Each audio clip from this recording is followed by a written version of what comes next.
Daniel Sports Central, we go for our 2022 college football predictions for the Mississippi State Bulldogs, team that went 7-6 overall in the 2021 season. Not a bad season for Mississippi State, but all this team being 2022. That's what we go over here today. We'll be analyzing this team and predicting their schedule game by game in this video, starting out with their team trends.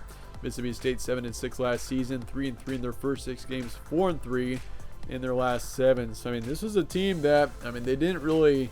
They're pretty consistent with how they were last season. They really didn't have too many major swings. But let me say first off, this team definitely had, it was a brutal schedule last season. This team played NC State, went on the road to Memphis, and they also had Louisiana Tech.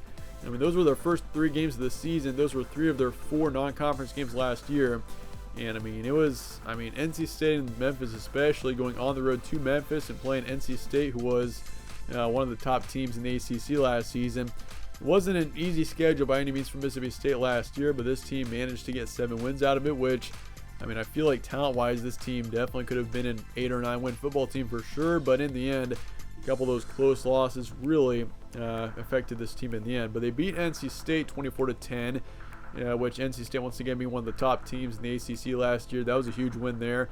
Lost to Memphis by 2. That was a brutal loss there. You win that game, you're up to 8 wins already. They also could have beaten LSU, but they lost to them by 3. Beat Texas A&M. That was a huge win there on the road, 26-22. Texas A&M last season was, they were a really good football team. They even beat Alabama, I think, literally the very next week after Mississippi State beat Texas A&M. So it's something to keep in mind there.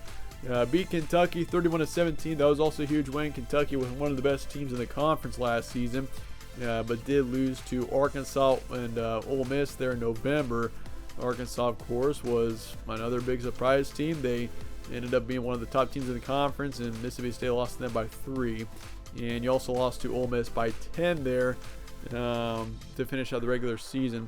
Played Texas Tech in the Liberty Bowl, which that game, I don't know what happened in that bowl game with Mississippi State, but they just came out flat and took the loss there 34-7. Texas Tech, that's a beatable team here, I'd say, for Mississippi State, and I certainly thought, I predicted Mississippi State to win that game, and I certainly thought that the Bulldogs were certainly in favor in that matchup, considering Texas Tech was such an inconsistent team all season. But turns out Mississippi State came out flat and lost the game and got blown out 7-34. So definitely a tough way to finish off the season, but in the end, not a bad season for this team. 7-6 was the record.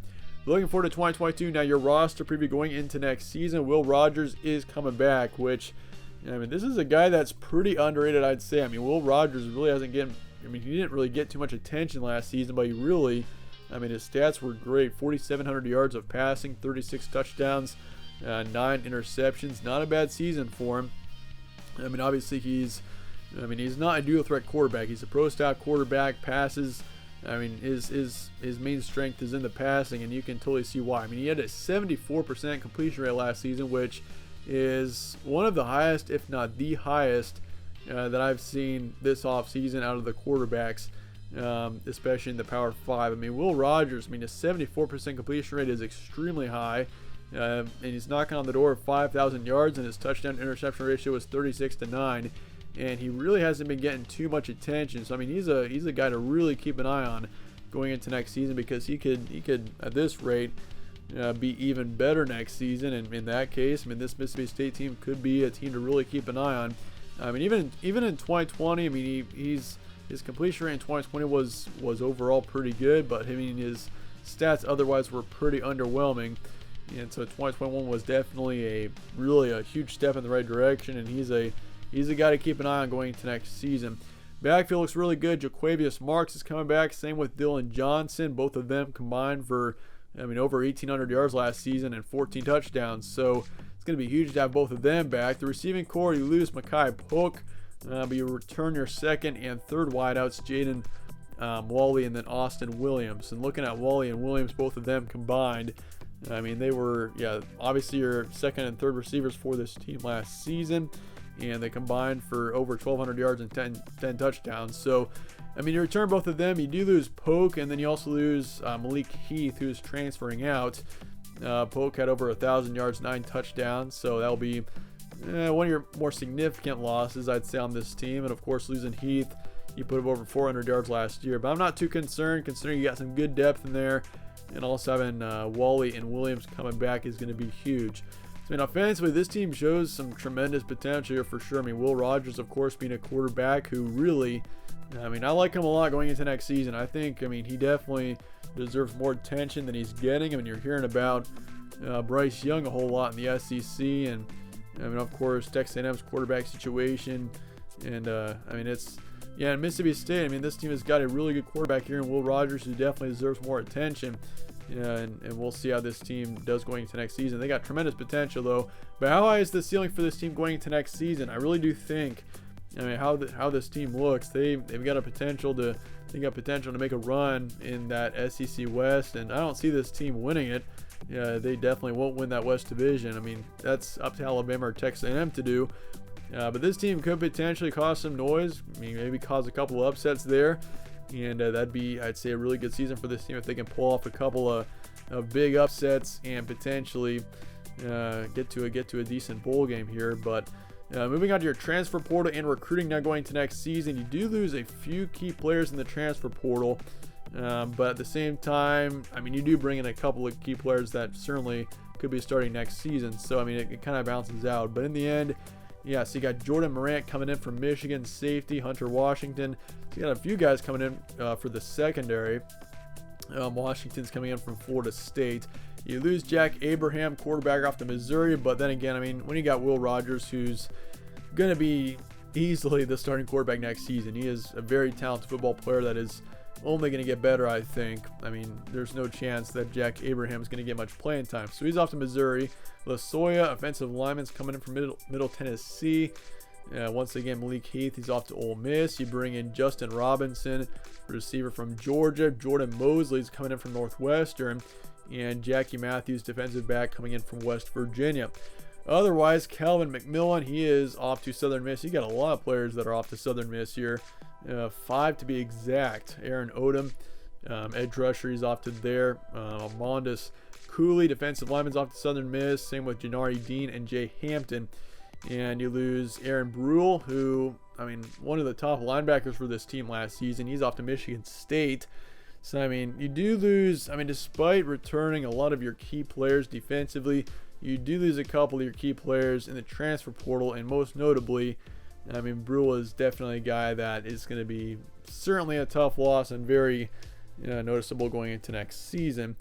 And you bring in Marcus Banks, defensive back out of Alabama, and Rodney Gross Jr. is off to Arizona State. Recruiting-wise, 27th in the nation, which, I mean, that national rank isn't very bad, but the SEC is just far and above any other conference in college football for recruiting this offseason, especially. 12th in the SEC is Mississippi State, yet they're 27th in the nation. So that's definitely, that's crazy, being 27th in the nation, which isn't bad, but you're 12th out of 14 in your conference. We got 6 4-stars coming in and then 15 3-stars. So recruiting overall, I mean, it's not been terrible for Mississippi State, but that's look at your schedule now going into next season. And this is a very, the 2021 schedule I thought was really difficult for this team. Certainly, I mean, I felt like this team's ceiling was up to 9-10 wins last season, but in the end, just that tough schedule and taking a couple of close losses kept this team to 7. But looking at your schedule now going into next season, you got Memphis at home, followed by Arizona and LSU both on the road, and then Bowling Green at home to finish out your September. In October, you got Texas A&M and Arkansas both at home, followed by Kentucky and Alabama on the road, and then in November, you got Auburn and Georgia both at home, East Tennessee State at home, and then Ole Miss on the road to finish out your season. So, I mean, the thing is about 2021, once again, this team had a high ceiling last season that could have been much better than 7 wins, but in the end, it was just a tough schedule and a couple of close losses that were in the way for them. And for 2022, it's looking like the same story, just a tough schedule, an inconvenient schedule. I mean, you play a lot of good football teams in this season. You play Memphis, which they're usually one of the top teams in American Athletic, and that's a team that you probably won't get a very easy win against, even though it's definitely a winnable game. Arizona was absolutely terrible last season, but the problem is you got to travel to Arizona there, and then LSU, of course, on the road then after that. So 2 of your first 3 games are on the road, which is definitely not ideal. I mean, the two games where I really feel comfortable saying this team is in really good shape to win are Bowling Green and East Tennessee State. But the problem is, Bowling Green is in week 4, and East Tennessee State is your second to last game. And your crossover games into the East Division, if it couldn't get any tougher, it's my 2 projected top teams for the East next season, being Georgia and Kentucky, which you got to play Kentucky on the road. So it's not an easy schedule for Mississippi State going to next season, and that's something this team is going to have to face. Looking at September here, Memphis, I will say you beat Memphis in a close one. Certainly a great matchup though, and I do think Mississippi State beats them this season, even though it's going to be close. You beat Arizona by a couple of touchdowns, and then you go to LSU, and you're going to take a loss at LSU. They're a beatable team, I feel like, for this team, but in the end, going on the road in week 3 after playing a road matchup in week 2, I mean, that sets you up not in a very good position. I feel like LSU does beat you there. And then Bowling Green, easy wins. You're 3-1 heading into October. You got Texas A&M. That's going to be a loss. I think the Aggies are going to be a great team next year. Then you got Arkansas. Do beat Arkansas, which Razorbacks next season I could see being a pretty good team. And then Kentucky and Alabama, both losses I'm pretty comfortable saying, especially Alabama on the road, having to face them after a tough Kentucky game. So you're 4-4 heading into November. You got Auburn and Georgia. You do beat Auburn, but you lose to Georgia. East Tennessee State, easy win, and then you lose to Ole Miss to finish out the season. And I do think Ole Miss, that's a winnable game there, but in the end, it's just a tough matchup going on the road there, and you lose to them to finish out the season. So 6-6 is where I've got Mississippi State, even though I do feel like this team's ceiling is up to 9 wins once again next season. It's just a brutal and inconvenient schedule, and I feel like that's going to get in the way of this team. But if you can start the season 4-0 or 5-0, you're in really good shape. But that said, let me know your thoughts and comments below on this team, and I appreciate you guys watching as always.